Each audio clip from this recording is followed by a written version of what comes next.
day, day, tick a day.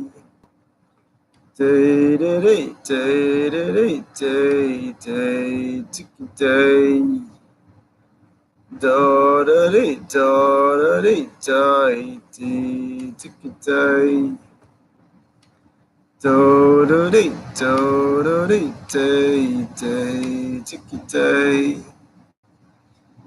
Day, day, day, day, day, day, day, tick a day. Day, day, day, day, day, day, day, tick a day. Okay, so hi Kristen, hi Dubby. So the main tool I give people is do screaming for whatever problem, whatever health problem we have. And what I teach people is to do the lion's pose in yoga. That's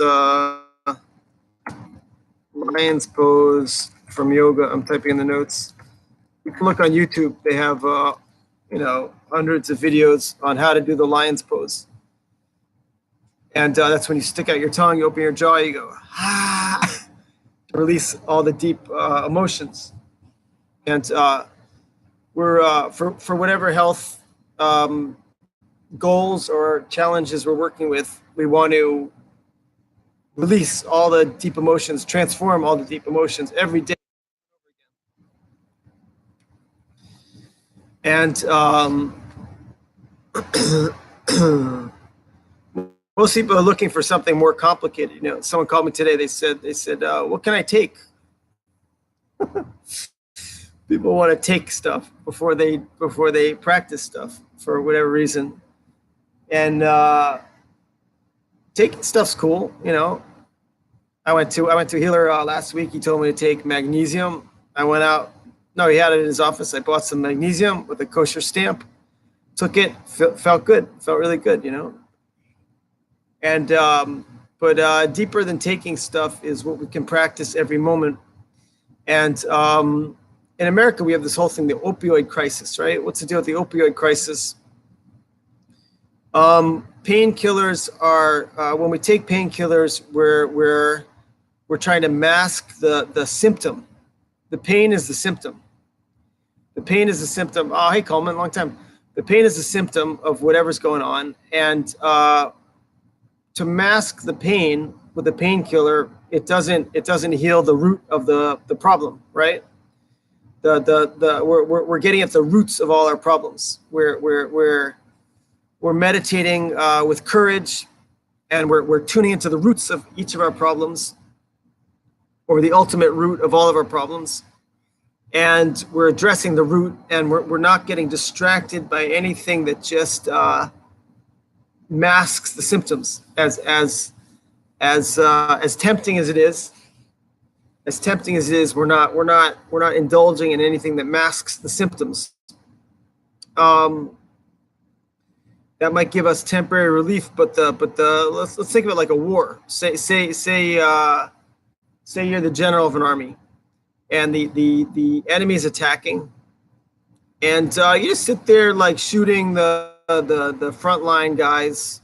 Meanwhile, their general is plotting, like, you know, to hit your country with bombs, to hit your country with the SEALs from, you know, to destroy your country in every way, to dig tunnels under your country, everything. And meanwhile, you're just shooting the frontline soldiers, right? That's like painkillers. Painkillers, it's just shooting the frontline soldiers. The pain is like the frontline soldiers of the enemy, right? And it doesn't really do anything to shoot the frontline soldiers. It just gives the general time to come up with more and more ingenious ways to destroy your country. You understand? So rather than in a war, rather than killing the foot soldiers, instead we're only focused on how to take out the general, how to destroy the commander of their nation that's trying to destroy us. So in our health war, so to speak, we are we're only focused on getting to the absolute root cause of our problems, and that takes a heck of a lot of courage. heck of a lot of patience, courage, and we're the pain in our life. We are giving thanks for it. We're giving thanks for any kind of pain in our life. We're giving thanks for any kind of challenge in our life, and we're tracing it to the source, right? Say we're single and we want to get married. We're tracing our pain to the source of what's causing us to be single. Say we have pain in our body and we're taking painkillers. Instead we give thanks for the pain and we trace the pain to the source of what its causes, right?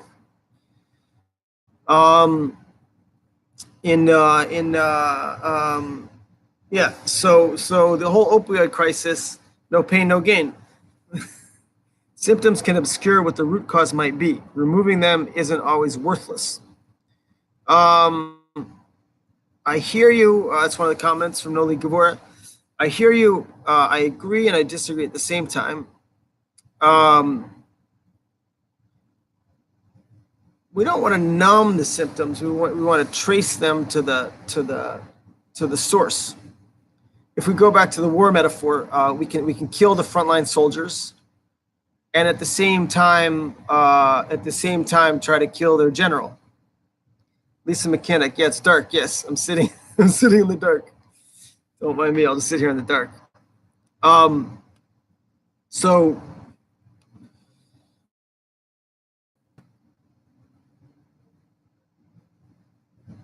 people are so busy getting rid of pain that we don't spend much time contemplating the pain. In Qigong, we stand with our arms up for a half hour and we relax into this great pain in our shoulders. And as we work through all the deep tension in our body, in full lotus meditation, we sit with our legs folded up in full lotus and we relax through the great pain in our hips and our knees as we work out the channels, and so on and so forth. In our Esporus, we talk to God about what's difficult to talk about, and we go through it. So in this school, in this way, pain is our friend, and it all starts with giving thanks for whatever pain we have. Rabbi Arish's secret is just every moment. Thank you, God. Thank you, God. Thank you, God, for whatever happens. We don't have to let it metastasize into some emotional problem. We just give thanks nonstop. And so let's take a look at this comment here. Symptoms can also obscure what the root cause might be. Right. See, this is what the physical therapist will often do. Someone will come in with, say, some kind of tendon problem. The physical therapist will often give painkillers and anti-inflammatories, and then they'll teach someone stretches to try to work it out. So they're kind of trying to do both at once, which is more conscious, which can be a conscious thing. But in this direction, I'd like to encourage people to be a little more gutsy, and just try not to numb out the pain at all. Try not to numb out the pain and still go towards a solution. Okay, I got to wrap up here. Any quick thoughts, questions, comments? Going once, going twice. And so that exercise we taught at the beginning, where you do this, you go, the lion pose, you stick out your tongue, you open up your jaw, you breathe out, you stretch everything. That it's a very raw feeling exercise. By a light, dude. Thank you. It's a very raw feeling exercise, where we can feel our emotions much more vividly. Right? There's a light out there, out back. I got a light there. It's called the moon. And feeling our emotions, we can work with them. So this can be step one. And practically everyone I get to start doing this exercise has a really good result. And then people can easily let it go because it's very direct. It's very raw. It's very in your face. Excuse the pun. Okay. We'll see everyone. I might be teaching the class at the Breslov Center tomorrow morning at 7 a.m. Israel time. I usually do the Tuesday class there, so there's a very good chance I'll be teaching then. And thanks, everyone. Thanks for tuning in. We'll see you soon. Thanks if you share these videos. God bless and enjoy the natural light there. Bye.